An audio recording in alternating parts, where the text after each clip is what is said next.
अस्सलाम वालेकुम। मेरा नाम सनोवर मशालकर है।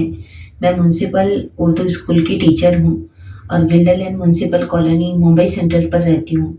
मेरे घर में मेरे साथ मेरी बेटी जो कॉलेज पढ़ती है और बेटा जो 7th स्टैंडर्ड में पढ़ता है।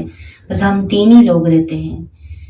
हम पर हमारे पड़ोसियों ने बहुत ज़ुल्म किया है, इसलिए मैं माननीय श्री एकनाथ शिंदे सर जी साहब और पुलिस कमिश्नर सर जी साहब से रिक्वेस्ट करती हूँ कि इस वीडियो को ज़रा गौर से देखें, हम पर हुए ज़ुल्म को सुनें और हमारी मदद करें। मैं इनकी बेटी हूँ, मेरा नाम है अनम कुरैशी और हमारे पड़ोस में 6 महीने पहले महेश वाघ नाम का एक आदमी रहने के लिए आया और विश्वनाथ लोखंडे नाम का एक आदमी रहने के लिए आया। महेश वाघ इलेक्शन ड्यूटी पे मेरी मम्मी का पीछा करता था, उनको कमेंट्स करता था, बहुत ज़्यादा उनके पीछे जाता था, रोज़ पीछे जाता था। उसके बाद उनकी ऑफिस चेंज हो गई, वहाँ पे भी पीछे जाता था, वहाँ पे भी कमेंट्स करता था।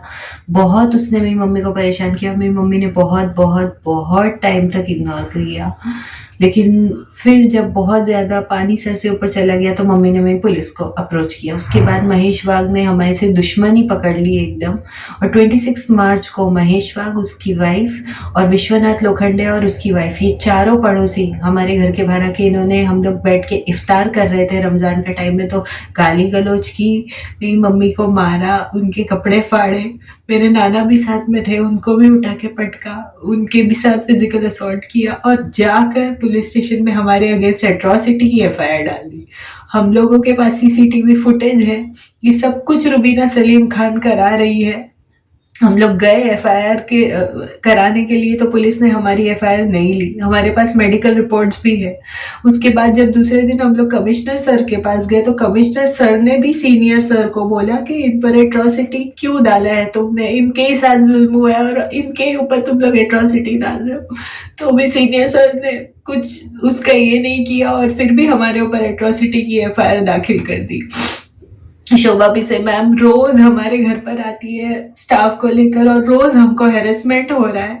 डेली वो लोग आके हमारे घर पर पूछ रहे कहाँ गए ये लोग, बाहर कुर्सी डाल के बैठ जाते, डेली आते। मेरी नानी और मेरा छोटा भाई वहाँ बहुत परेशान हो रहे। कल वो लोग हमारे घर के अंदर घुस गए, पूरे घर की उन्होंने हमारे तलाशी ली है, एक रूम में जा जाके उन्होंने तलाशी ली है। हमारे पास सीसीटीवी फुटेज है लेकिन कोई सीसीटीवी फुटेज देखने को तैयार ही नहीं है। हम कमिश्नर सर के पास गए हैं, सिर्फ उन्होंने हमारी बात सुनी। उसके बाद हम डीसीपी सर के पास गए, एसीपी मैम शोभा पिसे के पास गए, एडिशनल कमिश्नर के पास गए, हम लोग सबके पास गए, कोई भी हमारी बात नहीं सुन रहा। तो हम लोग क्या करें? अभी हम लोग सुसाइड कर ले क्या? हमको समझ में ही नहीं आ रहा है कि हम लोग क्या करें। हम लोग कितने दिन से घर के बाहर है, हम लोगों को घर जाने नहीं मिल रहा है, रोज पुलिस हमारे घर पर आ रही है। ये क्या हो गया मुंबई पुलिस को? हम लोग क्या करें? हमको कुछ भी समझ में नहीं आ रहा है। हमारे पास वीडियो है फिर भी कोई हमारी बात नहीं सुन रहा है। हमारे ऊपर इतने बड़े बड़े चार्जेस लगा दिए। हमको तो उनकी कास्ट भी नहीं मालूम थी तो हमारे ऊपर इतने बड़े बड़े चार्जेस कैसे लगा? एफआईआर होते टाइम तो हमको बताया भी नहीं गया कि तुम्हारे ऊपर एफआईआर हो रही है और ये एफआईआर को ये लोग ऑनलाइन डाल भी नहीं रहे हैं। और सिर्फ कमिश्नर सर के पास हम लोग गए तो हमको पता चला कि हमारे ऊपर एफआईआर हुई। ये सब कुछ रुबीना सलीम खान करा रही है, उसकी हमारे से दुश्मनी है इसलिए वो करवा रही है दूसरों से।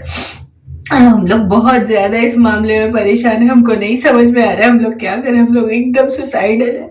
तो मेरी सिर्फ एक गुजारिश है शिंदे सर से कि प्लीज आप हमारी हेल्प करें इस मामले में, हम लोग बहुत परेशान है बस।